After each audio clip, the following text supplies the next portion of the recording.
Pose cette carafe. Tu sers comme un animal. Et supérieur à c'était Enguerrand II. Saint-Albin, milliardaire, qui s'adressait à sa serveuse, est supérieur à Bérénice Diallo. Vous lui avez demandé si elle pouvait traduire l'étiquette de votre bouteille. Elle est trop bête. Elle sait à peine verser musique de l'eau correctement. Rire. C'est tout ce que ces gens-là savent faire. Porter, transporter, sourire. Quand on le leur ordonne. Est supérieur à. Il fit claquer ses doigts 2 fois. Est supérieur à le pain. Musique est supérieur à le pain. Est supérieur à rapporte. Est supérieur à rapporte. C'est plus de ton niveau, ma grande. Est supérieur à. À Bérénice ramassa musique, la corbeille, se dirigea vers la cuisine. Est supérieur à plus de ton niveau, ma grande. Est supérieur à. À le dos droit, les mains fermes. Elle ne dit pas un mot, mais dans 42 minutes, la femme qu'il venait de qualifier de trop bête pour lire une étiquette allait sauver son contrat de 68 millions d'euros. En 5 langues, laissez-moi vous ramener au début de cette soirée. L'hôtel particulier d'Enguerrand de Saint-Albin, situé dans le faubourg Saint-Germain à Paris, sentait l'agneau rôti, le romarin et la haute bourgeoisie. Les verres en cristal tintaient à la lueur des bougies. Un quatuor à cordes jouait doucement quelque part dans le vestibule. 12 invités étaient assis autour d'une table en acajou qui coûtait plus cher que la plupart des appartements. 6 nationalités, 3 négociations commerciales en cours et une bouteille de Pétrus d'un prix inestimable qui respirait au centre de tout cela. C'était le genre de pièce où les fortunes changeaient de main entre la poire et le fromage. Et se déplaçant dans cette pièce, silencieuse, précise, telle une ombre aux mains fermes, se tenait Bérénice Diallo. Elle anticipait chaque verre, vide avant même qu'il ne touche la table. Elle débarrassait les assiettes sans tout faire le moindre bruit. Elle remplissait les carafes d'eau sans qu'on le lui demande. Pas une seule fois quelqu'un ne la regarda dans les yeux. Pas une seule fois quelqu'un ne prononça son nom. Pour toutes les personnes présentes dans cette pièce, elle faisait partie du décor. Un meuble qui respirait. Puis vint le moment de l'étiquette de vin, vous l'avez déjà entendu. La suggestion polie d'un invité. Le rire condescendant de Saint-Albin. Elle est trop bête. Les claquements de doigts, la corbeille de pain, le mot rapporte. Have retail. C'était il y a 10 minutes. Bérénice n'avait pas prononcé un mot depuis. Elle se tenait près de l'entrée de la cuisine, portant un plateau d'argent, le visage parfaitement immobile. Mais quelque chose dans la pièce avait changé. On pouvait le ressentir de la même manière que l'on sent la pression atmosphérique chuter avant un orage. C'est alors que l'assistant de Saint-Albin se pencha vers lui et lui murmura quelque chose à l'oreille qui vida instantanément le milliardaire de ses couleurs. L'interprète professionnel, celui qui avait été recruté pour gérer les affaires sérieuses de la soirée, venait d'annuler. Urgence familiale. Parti. Les documents commerciaux posés sur la table d'appoint étaient rédigés en allemand, en portugais et en espagnol. Sans traducteur, cet accord multinational d'une valeur de plusieurs dizaines de millions d'euros était mort-né. La mâchoire de Saint-Albin se contracta. Il balaya la pièce du regard. « Est-ce que quelqu'un ici parle allemand ?» dit-il. « Quelqu'un parle portugais ? Quelque chose d'utile ?» Le silence. 12 personnes d'influence. Pas une seule réponse. Il jeta un coup d'œil vers le personnel de service. Puis il se ravisa. Il venait de déclarer devant toute la table que sa serveuse était trop bête pour lire une étiquette. Il n'allait pas lui demander de l'aide maintenant, alors il s'en abstint. Mais près de la porte, Bérénice pencha la tête, très légèrement, de la manière dont on le fait quand on comprend chaque mot prononcé dans chaque langue. Enguerrand de Saint-Albin ne le remarqua pas, mais quelqu'un d'autre autour de cette table s'en aperçut. Ce quelqu'un était l'ambassadeur Albin de Valois, retraité, 31 ans de carrière, dans la diplomatie. 6 pays, 4 langues, le genre d'homme capable de décrypter une assemblée comme on lit un menu. Et il observait. Bérénice Diallo, depuis le début de la soirée. Non pas parce qu'elle faisait quelque chose de mal, mais parce qu'elle faisait tout à la perfection. Il avait remarqué sa façon de se déplacer, silencieuse, efficace, devançant toujours chaque verre vide. Il avait remarqué sa façon de poser les assiettes sans un bruit, sa façon de verser le vin par le côté droit sans qu'on le lui ait appris.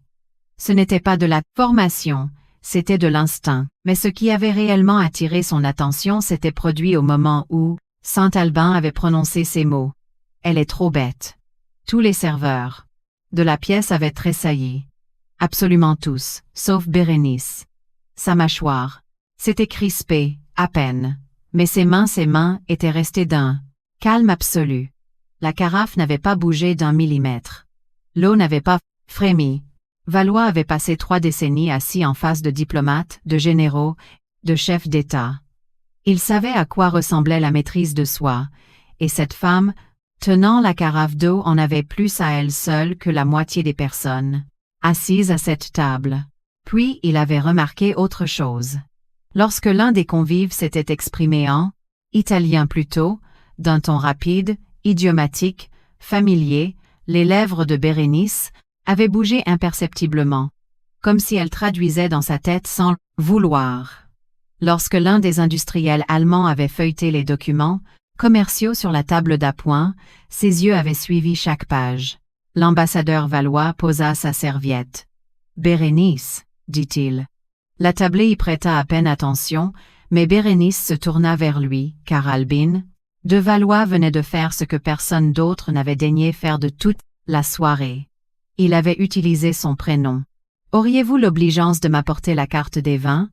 Je crois qu'elle est posée sur la console, à côté des documents de travail. » Il fit une pause, puis ajouta avec naturel, presque négligemment, les derniers mots en italien. « I documenti. » Un test subtil, le genre de perche que seul quelqu'un soupçonnant la vérité penserait attendre. Bérénice n'hésita pas, ne scia pas, ne chercha pas d'autorisation du regard. Elle répondit en italien. Un italien parfait, fluide, d'une grande distinction. Bien sûr, monsieur, les documents d'accord commercial ou la carte des vins? La pièce plongea dans un silence de mort. Une fourchette se figea à mi-chemin d'une bouche. Les glaçons cessèrent de s'entrechoquer dans les verres. La coupe de champagne de Blandine de Saint-Albin resta suspendue à 1 centimètre de ses lèvres. La mâchoire de l'invité italien se décrocha. Littéralement, décrochée, comme celle d'un homme qui venait d'entendre sa propre langue, parler avec plus de raffinement qu'il ne la parlait lui-même. Enguerrand de Saint-Albin écarquilla les yeux. Il cligna des paupières 1 fois, 2 fois, puis se força à rire. Un rire crispé, le genre qui ne monte pas, jusqu'aux yeux. Eh bien, dit-il, les domestiques se piquent d'italien désormais. C'est charmant. Elle aura appris quelques phrases dans un guide de voyage. L'ambassadeur Valois ne sourit pas. Il se tourna vers l'industriel allemand et lui posa une question en allemand. Quelque chose de technique. Quelque chose concernant une clause de réglementation pharmaceutique dans les documents commerciaux. L'allemand répondit dans sa langue. Des détails rapides, précis. Puis Valois regarda Bérénice. « Qu'est-ce que monsieur vient de formuler ?» Bérénice répondit d'abord en allemand, puis en français. Mot pour mot, et elle ajouta un détail que l'industriel lui-même avait omis de mentionner. Une sous-clause réglementaire qui modifiait la portée de l'ensemble du paragraphe. Les sourcils de l'Allemand se relevèrent. Il s'adossa à son siège et regarda Bérénice de la manière dont on regarde quelqu'un qu'on vient de sous-estimer, d'une année-lumière. L'atmosphère était en train de basculer. On pouvait le ressentir. Les chaises grinçaient, les regards s'échangeaient. L'énergie de cette table venait de changer de direction, comme un fleuve heurtant un rocher, et se divisant. L'invité italien se leva. Il s'adressa directement à Bérénice en italien, un débit rapide, complexe, truffé d'idiomatisme, qui ne figure dans aucun manuel. Elle lui répondit, sans la moindre hésitation. Il passa au portugais. Elle le suivit au milieu de sa phrase sans ciller. 5 langues, 90 secondes, de la part d'une femme tenant un plateau de service. La tablée ne rit pas cette fois. la main de Saint-Albin trembla lorsqu'il reposa sa fourchette. C'était infime, presque invisible, mais c'était là. La voix de Bérénice n'avait pas changé une seule fois. Calme, posée, précise. Le même ton qu'elle avait employé pour s'enquérir de la corbeille de pain. L'Italien se rassit lentement, il ne dit pas un mot, il se contenta de fixer Bérénice. De la manière dont on contemple quelque chose d'extraordinaire que l'on a failli rater, parce qu'il se présentait sous le mauvais costume. Mais Bérénice Diallo n'en avait pas terminé. Loin de là. Et ce qu'elle s'apprêtait à faire allait donner au milliardaire la couleur du vin de son verre. Pour comprendre ce qui s'est passé ensuite, vous devez savoir d'où venait Bérénice Diallo. Elle avait grandi dans le quartier de la Goutte d'Or, dans le 18 arrondissement de Paris, ce secteur de la capitale que les touristes ne visitent jamais. Pas d'ambassade, pas de marbre, pas de quatuor à cordes, juste des trottoirs usés, des cours d'immeubles étroites et une grand-mère nommée Aminata qui sentait le savon noir et parlait 2 langues, le wolof et juste assez de français pour se faire comprendre. Aminata était arrivée du Sénégal dans les années 1960. Seule, sans argent, sans autre instruction que celle de l'école primaire. Elle avait trouvé du travail de la seule façon qu'elle connaissait. Elle nettoyait des appartements, mais pas n'importe quels appartements. Des résidences d'ambassade, des appartements de diplomates. Le genre de demeure où l'on parlait italien au petit déjeuner, allemand au dîner, et où le portugais résonnait dans les couloirs comme une mélodie. Et chaque jour, la petite Bérénice l'accompagnait. Pendant qu'Aminata récurait le carrelage à genoux, Bérénice s'asseyait dans les couloirs, les jambes croisées sur le marbre froid, et écoutait. Elle écoutait les enfants des diplomates se disputer en italien. Elle écoutait les conversations téléphoniques en allemand à travers les portes closes. Elle entendait les berceuses portugaises d'une nourrice brésilienne à 2 pièces de là. Elle glanait les mots comme d'autres enfants ramassent des coquillages. Un par un, sans effort, simplement parce qu'ils étaient là. À l'âge de 8 ans, elle comprenait 3 langues qu'on ne lui avait jamais enseignées. À 12 ans, elle se rendait à la bibliothèque de quartier après l'école pour y emprunter des manuels de grammaire de langues qu'elle comprenait déjà à l'oreille, mais ne savait pas encore lire. Elle apprenait les conjugaisons dans des ouvrages aux reliures fatigués que personne d'autre n'avait ouverts depuis des années. À 16 ans, elle parlait couramment 5 langues. Avant 5 ans, 7. Le français, l'italien, l'allemand, le portugais, l'espagnol, le wolof et le mandarin. Parce qu'un été, la famille d'un diplomate chinois s'était installée dans l'appartement voisin et Bérénice avait passé 3 mois à écouter à travers la cloison. Mais voici ce qui serre le cœur. Pas de diplôme universitaire, pas de certifications officielles, pas de réseau. Elle postula dans des agences de traduction. On lui réclamait des titres qu'elle n'avait pas les moyens de s'offrir. Elle postula dans des services d'ambassade. On exigeait des diplômes d'école supérieure qu'elle ne possédait pas. Chaque porte était verrouillée et chaque clé coûtait plus d'argent qu'elle n'en avait jamais vu. Alors Bérénice Diallo, une femme capable de s'exprimer en 7 langues, servait de l'eau à des gens incapables d'en parler d'eux. Et à chaque service, dans la poche avant de son tablier, elle portait un petit carnet en cuir, usé, assoupli, par des années de manipulation, rempli de mots en 6 langues, rédigés au crayon, par une femme qui savait à peine écrire dans une seule. Le carnet de sa grand-mère Aminata. Sur la première page, d'une écriture tremblante et appliquée, Aminata avait écrit une phrase en wolof. Elle se traduisait par ces mots. Lakmoui. Goril. La langue, c'est la liberté. Bérénice portait ces mots contre sa poitrine à chaque service de nuit, y compris ce soir-là. Autour de la table, l'atmosphère s'était transformée. Les 12 invités qui avaient passé la soirée à ignorer Bérénice la regardaient désormais, la détaillaient, certains avec curiosité, d'autres avec incrédulité. L'un d'eux, Enguerrand de Saint-Albin, l'observait avec une irritation manifeste. L'invité italien fut le premier à réagir. Il tendit le bras vers la liasse de Documents commerciaux posés sur la table d'appoint. 12 pages de jargon juridique, dense en allemand et en italien. Le genre de document qu'un traducteur, assermenté met 2 heures et plusieurs cafés à analyser. Il la fit glisser sur la table vers Bérénice. Notre interprète nous a fait faux bond, dit-il.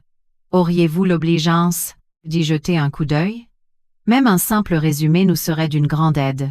Avant que Bérénice ne puisse répondre, la main de Saint-Albin s'abattit à plat, sur la table. Absolument pas. Sa voix était sèche, tranchante, le ton d'un homme qui sent le sol se dérober sous ses pieds et refuse de l'admettre. Elle est ici pour assurer le service, pas pour s'improviser traductrice. Ne nous emballons pas, sous prétexte qu'elle retient quelques mots de vocabulaire. Il regarda Bérénice du même regard qu'il lui avait jeté en lui ordonnant de rapporter du pain. Allez remplir la corbeille de pain. La pièce retint son souffle. Bérénice se tenait entre 2 choix. La corbeille de pain reposait sur le comptoir derrière elle. Les documents commerciaux l'attendaient sur la table devant elle. L'un correspondait à ce qu'on exigeait d'elle. L'autre correspondait à ce qu'elle était. Elle regarda la corbeille de pain. Elle regarda les documents. Puis elle jeta un coup d'œil d'une fraction de seconde à l'ambassadeur valois installé à l'autre bout de la table. Il lui adressa un infime signe de tête, si discret qu'il fallait être attentif pour le voir. Bérénice prit les documents en main, plus personne ne respirait. Elle lut la première page en silence. Ses yeux parcouraient les lignes, manière régulière, sans hésitation, sans froncement de sourcils, sans revenir en arrière pour vérifier un terme. Elle lisait le document comme un médecin étudie un cliché médical, avec une assurance totale et habituelle. Puis elle commença à traduire à voix haute, paragraphe par paragraphe, de l'allemand au français, une traduction précise, fluide, de niveau professionnel. Au milieu de la page 3, elle s'interrompit. « Il y a une erreur ici, dit-elle. » Sa voix était calme, presque détachée. Cette clause fait référence à une exonération de licence d'exploitation qui a expiré il y a 18 mois. Si votre équipe signe en l'état, vous serez redevable de la totalité de la somme, soit environ 300 000 euros. L'Italien devint blême. Il sortit son téléphone, appela ses bureaux à Rome, et les mit sur haut-parleur. Il s'exprima dans un italien rapide, indiquant à ses juristes que quelqu'un venait de déceler une erreur administrative majeure dans les termes de l'accord. Bérénice écoutait. Puis elle intervint doucement. « On est plutôt proche de 350 000, monsieur. La clause de TVA à la page 8 modifie le mode de calcul. » L'Italien la dévisagea. Ses juristes se turent à l'autre bout du fil. Pendant un instant, personne ne prononça un mot. Puis le chef d'entreprise allemand, qui était resté discret toute la soirée, se racla la gorge. « Pour ce que ça vaut, dit-il posément, sa prononciation de l'allemand est bien meilleure que celle de mes traducteurs à Berlin, et je paie cet homme 90 000 euros par an. » Tous les regards se tournèrent vers Saint-Albin. Une rougeur sombre montait de Gonière, son col, lentement, envahissant son visage. Sa mâchoire était si serrée que l'on pouvait voir les muscles tressaillir sous sa peau. Sa main droite serrait son couteau de table. Non pas pour couper, mais pour s'agripper à quelque chose. Mais il ne céda pas. « N'importe qui peut lire un texte, dit-il. Ça n'en fait pas une professionnelle qualifiée. Passons à autre chose. » Il dit cela avec force, à voix haute de la manière dont s'exprime un homme qui sait que l'Assemblée a déjà cessé de lui accorder du crédit. Enguerrand de Saint-Albin avait passé sa vie à analyser les rapports de force. Il avait bâti son empire sur sa capacité à anticiper les courants avant les deux autres, et pour la première fois de sa vie, il ne maîtrisait plus la situation. Saint-Albin ne toucha plus à son assiette. Il repoussa sa chaise, posa sa serviette sur la table et se dirigea vers le couloir de l'office. Blandine vit son départ. Elle posa sa coupe de champagne et lui emboîta le pas. Le couloir était étroit, sombre, éclairé par une unique applique murale qui projetait de longues ombres sur les cloisons. Les bruits de la réception, le tintement des verres, les conversations feutrées, semblaient lointains. Saint-Albin se tourna vers son épouse. Sa voix était basse, contenue, mais son cou était rouge et une veine battait sur sa tempe. Elle nous ridiculise. Blandine s'apprêta à parler. Non, dit-il. Ne prends pas sa défense. Ne me dis pas ce que tu as vu. Je sais ce que j'ai vu. Une serveuse qui a eu de la chance avec quelques mots d'italien et qui s'imagine maintenant avoir sa place à ma table. Il réajusta ses boutons de manchette. Un tic. Quelque chose qu'il faisait lorsqu'il prenait une décision irrévocable. Débarrasse-moi d'elle. Paie-la le double, je m'en fiche. Mais fais-la partir. Avant qu'elle ne nous humilie davantage. Blandine hésita. Elle avait vu Bérénice traduire 3 langues en 90 secondes.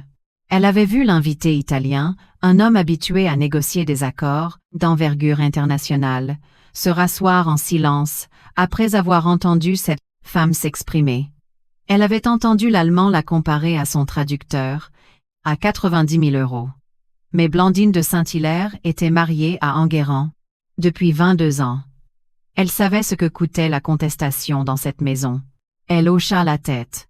5 minutes plus tard, Blandine pénétra dans la cuisine de service. Bérénice rinçait un plateau d'argent. Amandine, sa collègue, la seule autre serveuse de service ce soir-là, empilait des assiettes à dessert près de l'évier. Le néon bourdonnait au-dessus d'elle. La pièce sentait le liquide vaisselle et les restes d'agneau rôti. Blandine tendit une enveloppe blanche, épaisse, de ce papier de qualité que l'on utilise quand on veut faire disparaître quelqu'un avec politesse. Bérénice, je tiens à vous remercier pour votre excellent travail ce soir, dit-elle d'une voix fluide, convenue. Nous avons décidé que vos services n'étaient plus requis pour le reste de la soirée. Cela devrait amplement compenser votre temps. C'était plus de 2 fois la rémunération de Bérénice. Peut être plus encore. Amandine se figea près de l'évier. Elle ne se retourna pas, mais ses mains cessèrent de bouger. Bérénice regarda l'enveloppe.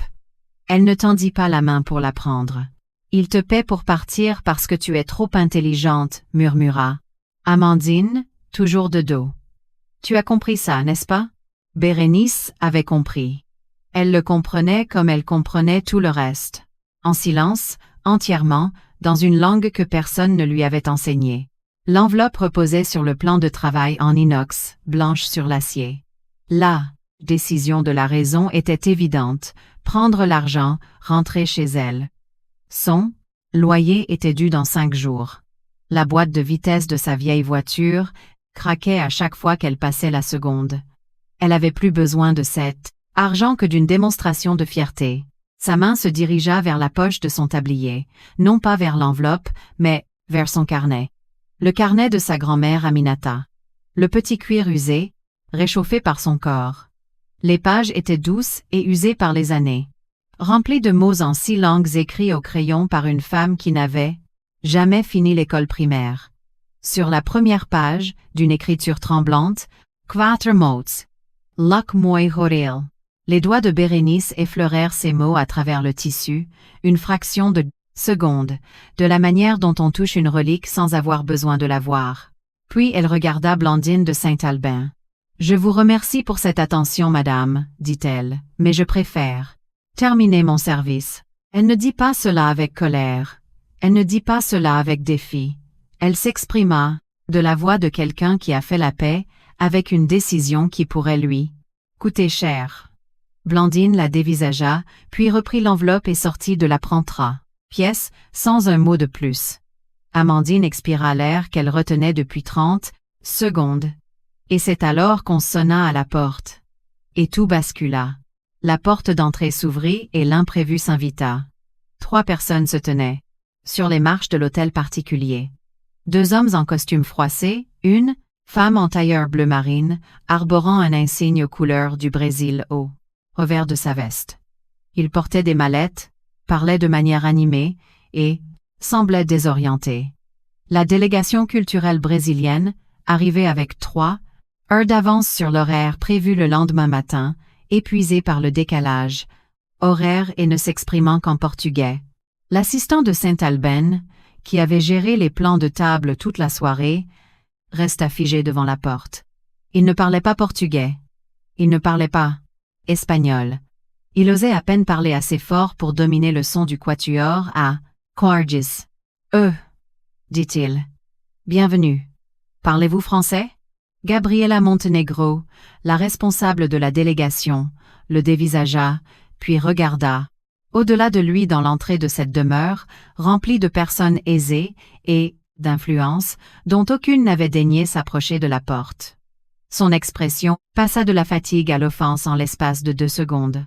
L'un des associés de Saint-Albin prit la mesure de la situation et s'approcha, hâte. Il s'essaya à l'espagnol, un espagnol approximatif de voyageur, celui que l'on retient dans un guide de transport. Hola. Bienvenidos. La réunion. C'est demain. Montenegro fronça les sourcils. Elle lui répondit en portugais. L'associé sourit et hocha la tête, sans avoir la moindre idée de ce qu'elle venait de dire. La situation devenait de plus en plus embarrassante de seconde en seconde. Et c'est alors que Bérénice pénétra dans le vestibule. Elle ne se pressa pas. Elle ne prit pas de grands airs. Elle s'approcha simplement de l'entrée, posa le plateau qu'elle tenait, et prit la parole en portugais. Non pas le portugais Portugal, mais le portugais du Brésil. Le bon registre de langue, la bonne chaleur de ton, le bon accent, le genre de tournure qui indique à un Brésilien, en 3 mots que son interlocuteur l'écoute réellement parler, et ne s'est contenté d'apprendre dans un manuel. Gabriela Montenegro s'interrompit au milieu de sa phrase.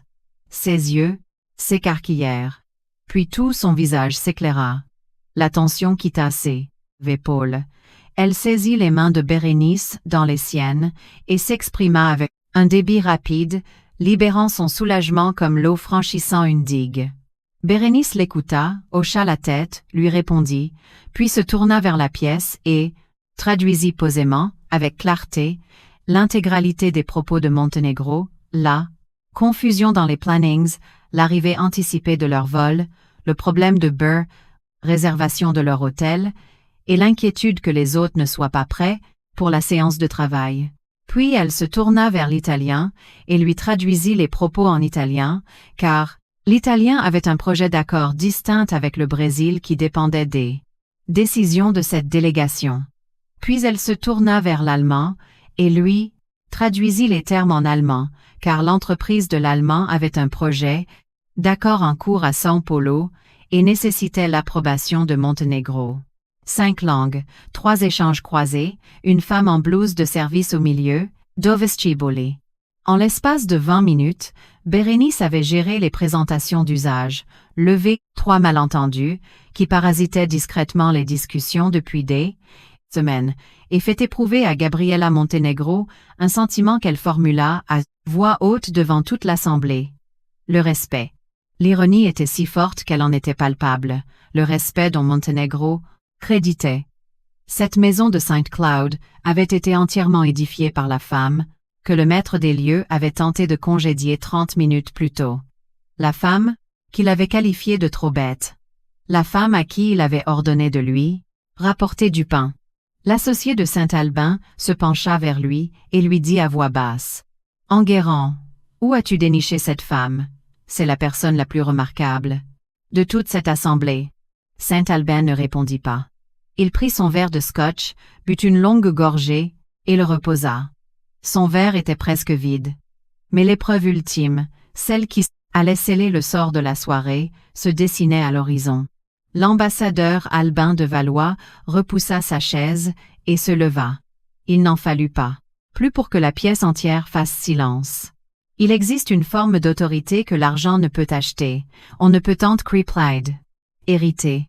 On ne peut la feindre par une voix forte ou un vêtement de prix.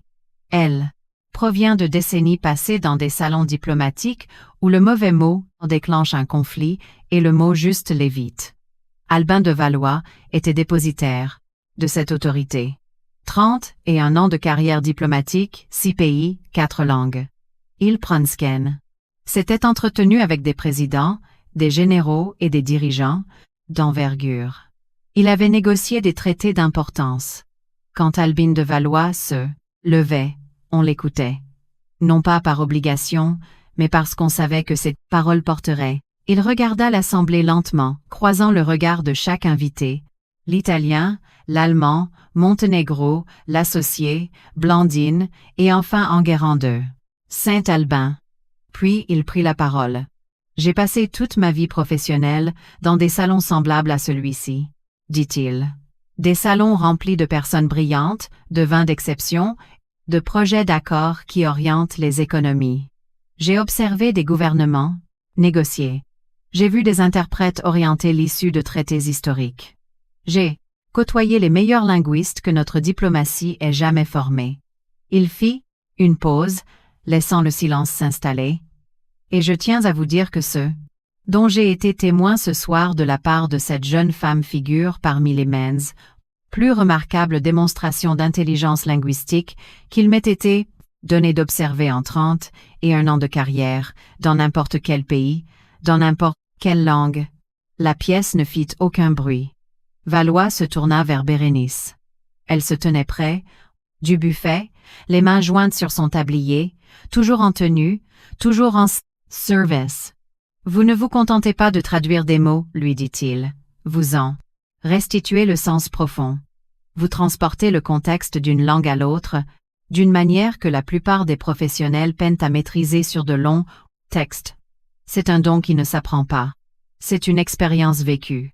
Puis il formula la proposition qui allait modifier le cours de l'existence de Bérénice Diallo. Le ministère des Affaires étrangères gère un programme de certification d'interprètes de haut niveau, l'un des plus sélectifs au monde. Il exige, normalement, un diplôme d'études supérieures de longue durée et plusieurs années d'expérience professionnelle. Il fit une pause. Mais il existe une clause d'exception pour les candidats présentant des compétences linguistiques exceptionnelles avérées, permettant de passer outre ces exigences d'accès. Il suffit pour cela d'une recommandation formelle émanant d'un ambassadeur, activité ou honoraire. Il regarda Bérénice. Je souhaite être cette recommandation pour vous. La tablée murmura. Non pas d'applaudissements, mais de stupéfaction. Le murmure de 12 personnes retenant leur souffle, le murmure de l'italien s'adressant à l'allemand, le murmure de Gabriella Montenegro posant sa main sur sa poitrine. Le ministère dépensait des sommes considérables chaque année pour former des interprètes qui peinaient à réaliser ce que Bérénice venait d'accomplir ce soir-là. Passer d'une langue à l'autre au milieu d'une phrase, d'une pensée, sans omettre la moindre nuance de sens. On formait des agents pendant des années, pour atteindre un niveau que cette femme maîtrisait naturellement, vêtue d'un tablier de service et tenant un plateau d'argent. Bérénice ne pleura pas. Elle ne s'effondra pas de reconnaissance. Elle ne dissimula pas son visage dans ses mains. Elle réajusta son tablier, regarda Albin de Valois dans les yeux et prit la parole. « Je vous remercie, monsieur l'ambassadeur. J'ai attendu longtemps que quelqu'un s'intéresse à ce que je sais faire, plutôt que de présumer de ce que je ne sais pas faire. » Sa voix était ferme, mais ses mains, ces mêmes mains qui n'avaient pas tremblé d'une seule seconde de toute la soirée, ni lorsque Saint-Albin avait fait claquer ses doigts, ni lorsque Blandine lui avait présenté l'enveloppe, ni lorsqu'elle avait traduit 3 langues, en 90 secondes, ses mains se mirent trembler. Pour la première fois de la soirée, Bérénice Diallo laissait paraître une émotion, non pas de peur, non pas de colère, mais l'émotion d'être enfin reconnue. L'Italien se leva. Il regarda Valois, puis Bérénice. « Monsieur l'ambassadeur, dit-il, si le Quai d'Orsay ne la recrute pas, l'Italie s'en chargera. » Et pour un instant, un court instant, Bérénice esquissa un sourire. Un sourire discret, rapide, aussitôt effacé, mais bien réel. Le tout premier sourire que la Comsaires Whereas Why tablée lui voyait de toute la soirée. Bérénice s'esquiva de la salle à manger, avant que quiconque ne puisse la retenir. Elle remonta le couloir de l'office, poussa la porte battante, et entra dans la cuisine de service. Les néons bourdonnaient au-dessus d'elle.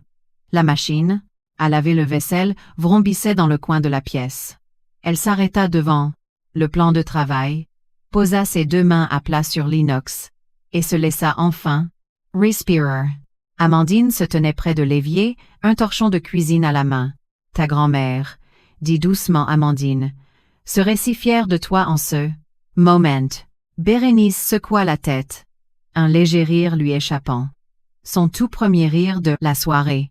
Elle me dirait d'arrêter de trembler et de retourner servir le café. Amandine sourit. Elle ne s'approcha pas. Il est des instants que l'on observe à distance, car s'en approcher en briserait le charme. Quelques minutes plus tard, Bérénice retourna vers l'entrée. C'est là que l'ambassadeur Valois la retrouva, debout près du vestiaire, silencieuse, isolée. « Bérénice, dit-il, votre grand-mère. Parlez-moi d'elle. » Elle lui parla d'Aminata, des couloirs d'ambassade et du marbre froidé. Résidence diplomatique, d'une femme venue du Sénégal sans ressources et sans maîtriser le français à son arrivée, d'une grand-mère qui s'exprimait en langues, et s'était assurée que sa petite-fille en maîtrise 7. Valois l'écouta. Il ne l'interrompit pas. Lorsqu'elle eut terminé, il resta silencieux, un long moment. Ma mère était femme de ménage dans un hôtel, dit-il, à Limoges. Elle n'a jamais dépassé le niveau du brevet des collèges. Elle cumulait les heures de passengers, elle cumulait les heures de pluvets en est, ménage pour que je puisse faire mes études supérieures. Elle s'est assurée que j'accède aux étages supérieurs. Bérénice le regarda. Elle le regarda vraiment. Pour la première fois de la soirée, elle ne voyait pas en lui un diplomate de haut rang, mais un fils, en reconnaissant. Elle glissa la main dans la poche de son tablier et en sortit le carnet en cuir. D'Aminata. Elle l'ouvrit à la première page et le lui tendit. Valois le prit. Avec précaution. De la manière dont on tient un objet de valeur. Il lut les mots « En Wolof écrits au crayon usé, lok mooi voor il ». Il ne les traduisit pas à voix haute. Il se contenta de tenir le carnet un long moment, puis le lui restitua. « Bérénice, dit-il, ce carnet est le document de plus grande valeur de cette demeure ce soir. 2 femmes, l'une nettoyant des dalles au Sénégal, l'autre entretenant des chambres en Limousin, avaient récuré des sols pour que leurs petits-enfants puissent les fouler avec assurance. Elles ne s'étaient jamais rencontrées. Mais, ce soir-là, à travers leurs descendants, leur voix résonnait enfin à l'unisson.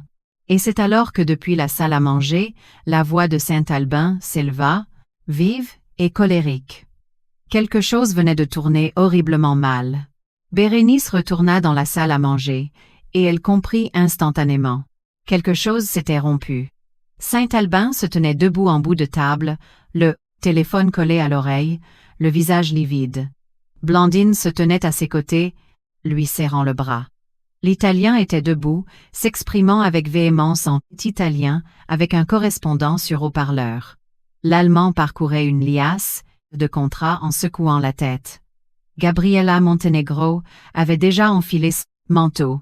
Elle s'apprêtait à partir. « Non, Milan, je vous en prie. Non. Écoutez-moi. » La voix de Saint-Albin craqua. Il passa au français, puis revint à sa phrase. « Nous pouvons régler cela ce soir. »« Oui, ce soir parfaitement. Ne raccrochez pas, je vous en supplie. »« To buy. » Il leva les yeux. Son regard balaya la pièce, puis se posa sur Bérénice et s'y figea. L'associé de Saint-Albin se pencha vers elle. Sa voix était basse, pressante. « Le projet d'accord, dit-il. Tout est en train de capoter, expliqua-t-il. Rapidement. Un accord de 68 millions d'euros, 3 ans de négociations. 1. Contrat d'envergure internationale, reliant des matières premières brésiliennes, une production pharmaceutique allemande, financée par des investisseurs espagnols, à Madrid, avec un intermédiaire italien gérant les aspects logistiques. 5. Pays, 5 devises, 5 cadres juridiques différents. Et en ce moment même, chacun accuse l'autre d'avoir modifié les termes du contrat en secret. Les Brésiliens menacent de se retirer. Les investisseurs espagnols sur haut-parleur, depuis Madrid, exigent des explications sous peine de retirer leurs fonds d'ici. Minuit. Les Allemands sont pris entre deux feux, les Italiens sont furieux et le seul interprète professionnel capable de démêler la situation assiste à des obsèques de famille en province. 5 langues, des termes juridiques d'affaires, des conditions financières. 1. Contrat d'une valeur de 68 millions d'euros. 40 minutes pour régler la situation, avant l'échec définitif du projet. Toute la pièce se tourna vers Bérénice. 42 minutes plus tôt, Enguerrand de Saint-Albin déclarait devant cette assemblée qu'elle était trop bête pour lire une étiquette de vin. Désormais, il avait besoin qu'elle traduise 5 langues de contrats complexes en temps réel pour sauver son entreprise. Laissez cette situation s'imposer à vous une seconde. Saint-Albin se racla la gorge. Sa voix se fit plus basse, plus humble qu'elle ne m'en bat. L'avait été de toute la soirée. Mademoiselle Diallo, dit-il. Il s'interrompit, déglutit. Les muscles de son cou se contractèrent comme s'il peinait à formuler ces mots. J'ai besoin de votre aide. La pièce fit silence. Bérénice ne répondit pas immédiatement. Elle le regarda, puis regarda la liasse de contrats sur la table, puis revint à lui. J'accepte de vous aider, dit-elle. Mais je veux que les choses soient claires entre nous d'abord. Elle fit un pas vers lui. Sans menace, simplement, pour s'approcher. Je m'appelle Bérénice Diallo. Je ne suis pas la domestica qui l'on donne des ordres. Je ne suis pas à votre disposition. Je ne suis pas ma grande. Si je dois sauver votre contrat ce soir, vous m'adresserez là. Parole par mon nom, à chaque fois, pour le reste de cette soirée et pour le reste de votre vie. La mâchoire de Saint-Albin était si contractée que l'on pouvait distinguer la gamme, bouse BAV, tension du muscle sous la peau. Très bien, dit-il, mademoiselle Diallo. Bérénice hocha la tête. Puis elle fit un geste qui modifia le rapport de force dans la pièce.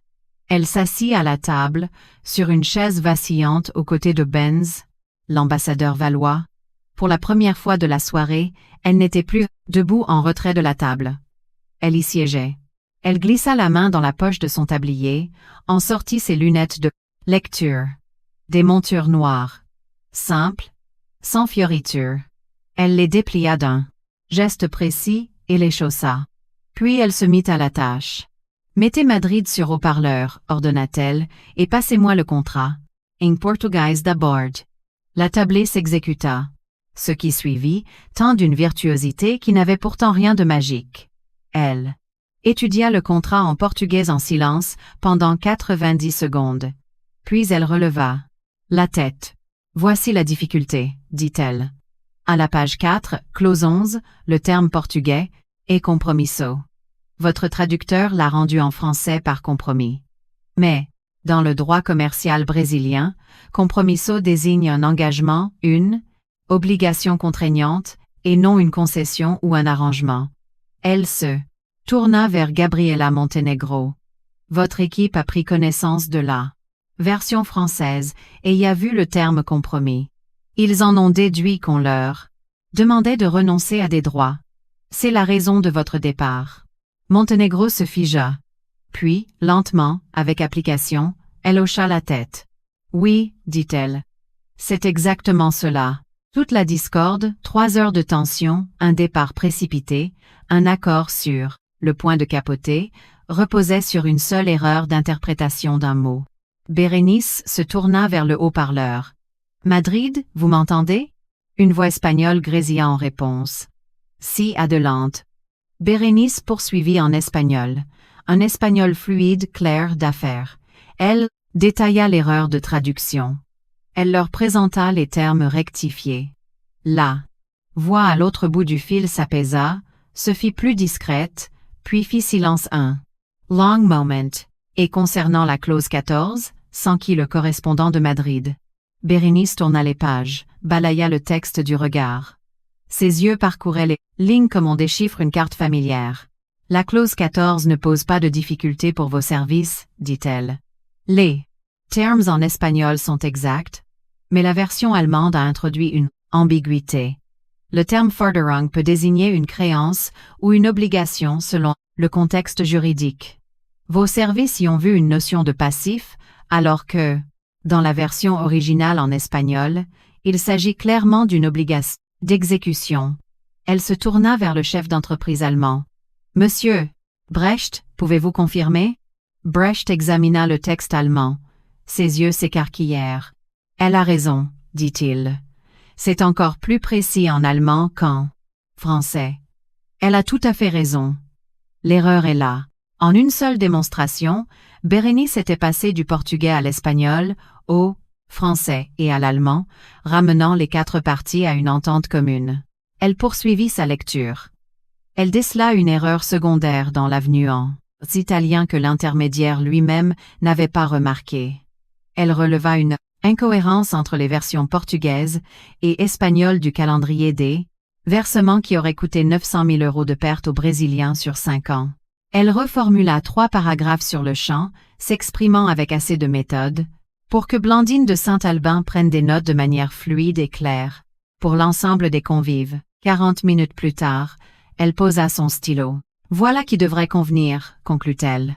Gabriela Montenegro apposa sa signature, les investisseurs de Madrid confirmèrent leur accord par téléphone. L'Italien parapha l'avenue, l'Allemand signa le document rectificatif. L'accord multinational d'une valeur de 68 millions d'euros était préservé. L'Allemand se leva, contourna la table et tendit une main ferme et respectueuse à Bérénice, d'égal à égal. Elle la serra. La pièce était silencieuse. Non pas un silence de plomb, mais un silence d'admiration, de cette nature qui a plus de poids que les applaudissements. Bérénice replia ses lunettes d'un geste précis et les glissa dans la poche de son tablier. Elle regarda Enguerrand de Saint-Albin, à l'autre bout de la table. La rougeur qui était apparue à son col 1 heure plus tôt s'était étendue à son front. Ses oreilles étaient pourpres, son visage était cramoisi, il avait exactement la couleur du pétrus dans son verre. Il ne pouvait pas croiser son regard. Il ne pouvait croiser le regard de personne. Pendant une dizaine de secondes, personne ne fit un mouvement. Puis la pièce s'anima. L'Italien se leva de sa chaise et s'approcha de Bérénice.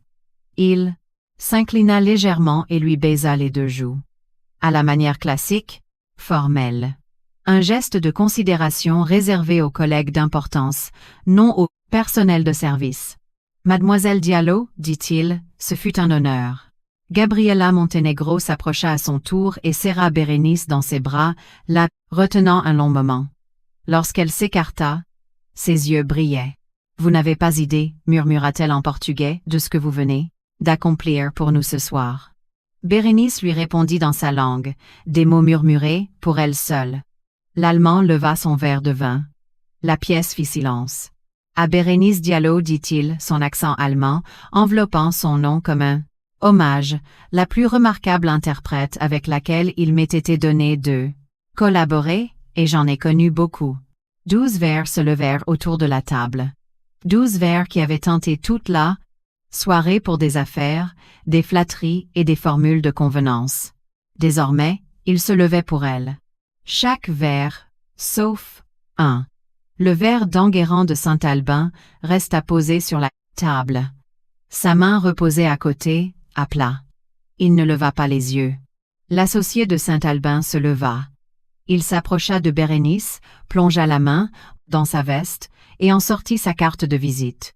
Il la lui glissa dans la main. « Mademoiselle Diallo, dit-il assez fort pour que Saint-Albin l'entende. Quand vous en aurez terminé avec vos projets au Quai d'Orsay, ou que vous souhaiterez passer à autre chose, je vous en prie, appelez-moi. Je triplerai la rémunération qu'ils vous proposeront. Et je la doublerai encore pour votre première année d'activité. » Bérénice prit la carte. Elle ne regarda pas Saint-Albin.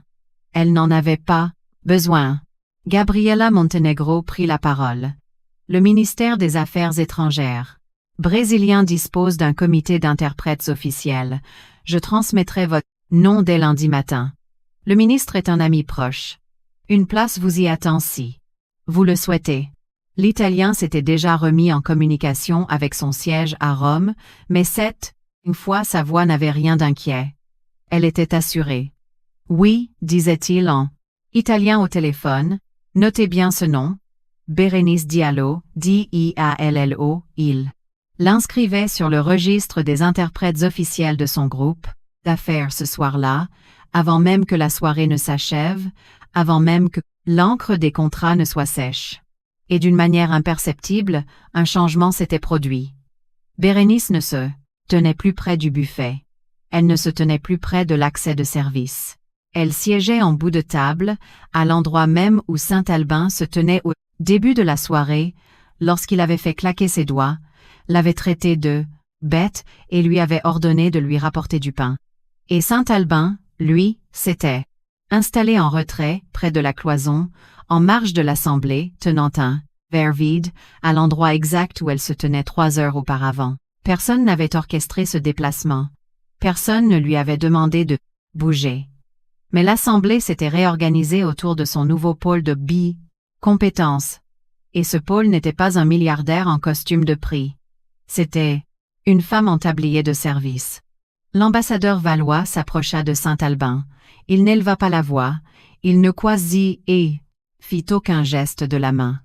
Il se pencha légèrement, posa une main sur le dossier de la chaise de Saint-Albin et s'exprima à voix basse, juste assez pour être entendu de lui seul. « Enguerrand, dit-il, je vous connais depuis 15 ans. Vous êtes un remarquable négociateur d'affaires. Vous l'avez toujours été.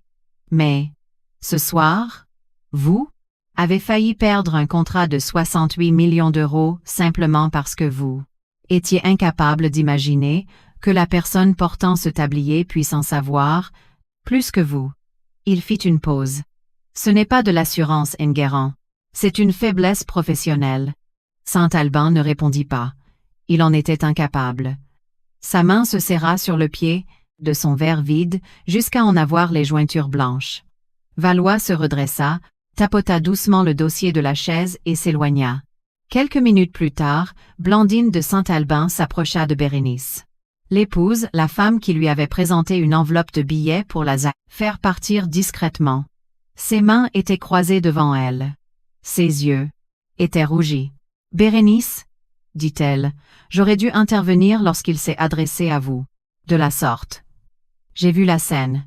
Je savais que c'était injuste, je n'ai rien dit. Et je vous présente mes excuses. » C'était la parole la plus sincère que Blandine de Saint-Albin ait prononcée de toute la soirée, peut être depuis bien des années. Bérénice la regarda un long moment. « Vous pouvez toujours prendre la parole, Madame de Saint-Albin, répondit-elle. Demain et les jours suivants. Présenter des excuses n'est que la première étape. » Blandine hocha la tête. Ses lèvres tremblèrent. Elle hocha la tête de nouveau. Elle ne tenta pas de serrer Bérénice dans ses bras, elle ne chercha pas à « klein wir das » effacer l'instant. Elle prit simplement acte des paroles de Bérénice, s'éloigna vers son époux en les emportant avec elle. L'ambassadeur Valois revint aux côtés de Bérénice. Il plongea la main dans sa veste et en sortit un petit insigne, en laiton, lourd, patiné par le temps, et contour police par des années d'usage. Sur une face figurait une balance. Sur l'autre, une devise en latin. C'était une médaille d'honneur diplomatique, décernée uniquement aux personnes ayant rendu des services exceptionnels, l'État. Valois portait cet insigne depuis 29 ans. Il ne l'avait jamais transmis à quiconque avant ce soir. Il le déposa dans la main de Bérénice. Lentement, avec soin, de la manière dont on transmet un objet d'importance. « Bérénice, dit-il, vous l'avez amplement mérité ce soir. Non pas pour ce que vous avez apporté à ce contrat, mais pour la dignité dont vous avez fait preuve en agissant. » Bérénice regarda l'insigne. Ses doigts en suivirent les contours. Son creux de main en éprouva la masse, plus lourde qu'il n'y paraissait, comme le sont toujours les choses d'importance. Puis elle fit un geste très simple, elle glissa l'insigne dans la poche de son tablier, juste à côté du carnet de cuir, usé de sa grand-mère Aminata. 2 objets, 2 générations, une seule poche. Au début de la soirée, Bérénice Diallo était invisible, anonyme, rabaissée comme une servante, sommée de rapporter du pain, qualifiée de trop bête pour lire une étiquette devant 12 personnes influentes qui lui étaient étrangères. 4 heures plus tard, elle était la personne la plus influente de cette assemblée. Son nom était inscrit sur 3 registres diplomatiques. Ses compétences venaient de préserver un projet de 68 millions d'euros. Un ambassadeur venait lui remettre sa propre médaille d'honneur. L'associé d'un milliardaire lui proposait un salaire hors norme. La responsable brésilienne exigeait ses coordonnées pour le début de la semaine. Et Enguerrand de Saint-Albin, l'homme qui l'avait dénigré devant ses invités, n'avait plus prononcé un mot depuis 1 heure. Le personnel de service s'était imposé comme la professionnelle de la situation. La servante était devenue l'autorité de la pièce. Et la femme, que l'on disait inculte, était désormais la seule personne de cette assemblée, dont chacun retiendrait le nom le lendemain. 6 mois plus tard, Bérénice Diallo achevait son parcours d'intégration au ministère des Affaires étrangères. Elle obtint les meilleurs résultats de sa promotion, devançant des candidats titulaires de master spécialisés, des candidats forts de 10 ans de pratique professionnelle, des candidats ayant grandi dans un double environnement linguistique. Elle avait grandi au milieu de 7 langues. Dans le mois qui suivit l'obtention de son titre, elle fut recrutée comme interprète principale pour la représentation permanente auprès de l'Office des Nations Unies à Genève. Son traitement de départ s'élevait à 115 000 € par an, soit plus que ce que Saint-Albin versait à l'ensemble de ses prestataires de services d'entretien sur une année.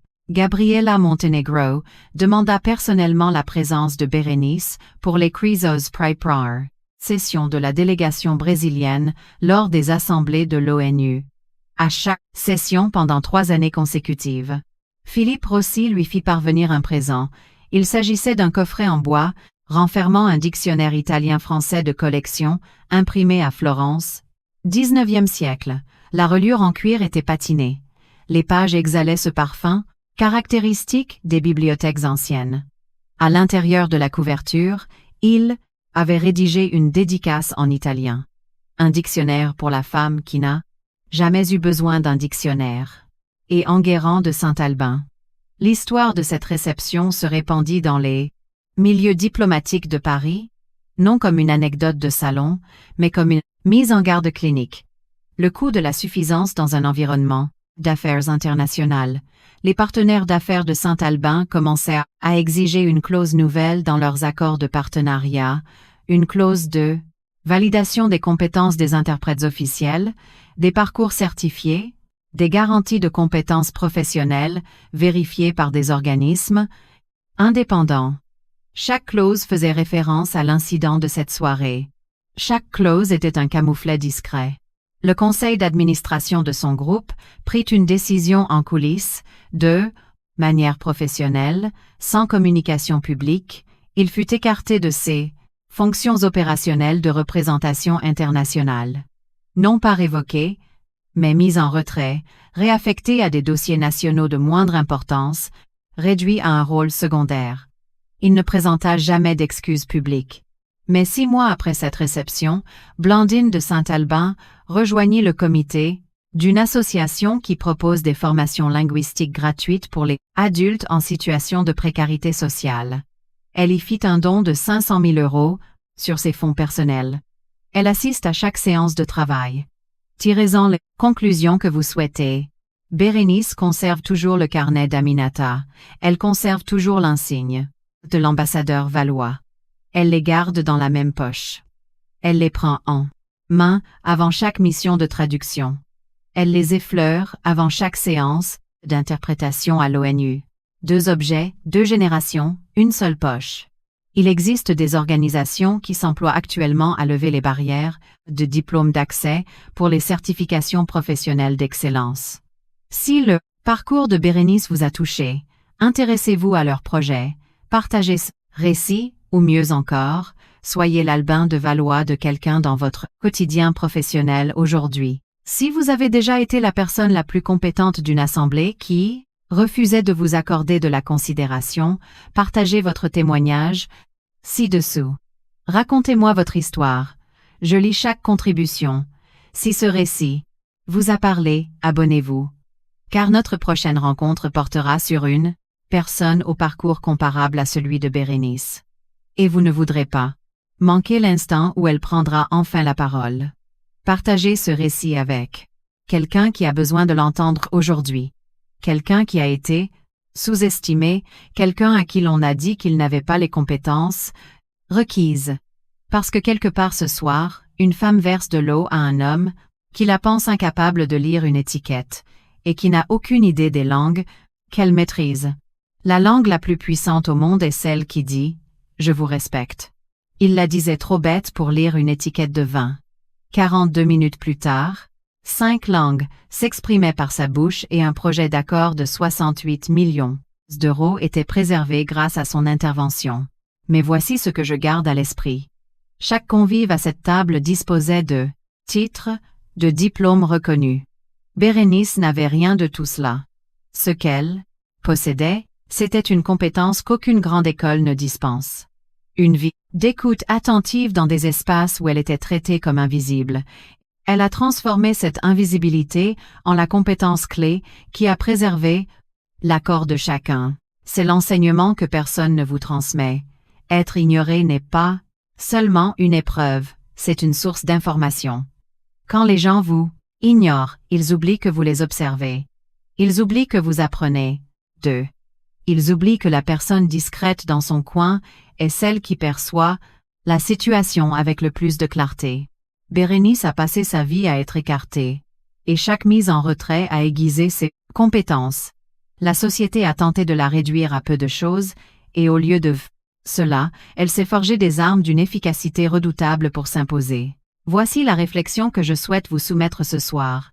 Si le monde vous a déjà ignoré, ne considérez pas cela comme une sentence définitive. Voyez-y plutôt une longueur d'avance. Vous apprenez pendant qu'il parle. Quelle a été la dernière fois où l'on vous a sous-estimé? Dites-le moi dans les commentaires si ce récit a résonné en vous. Aimez, partagez et abonnez-vous. Activez la cloche. Nous vous proposons ces récits régulièrement. Être sous-estimé n'est pas une fatalité, c'est une force en devenir. Gardez cela en mémoire.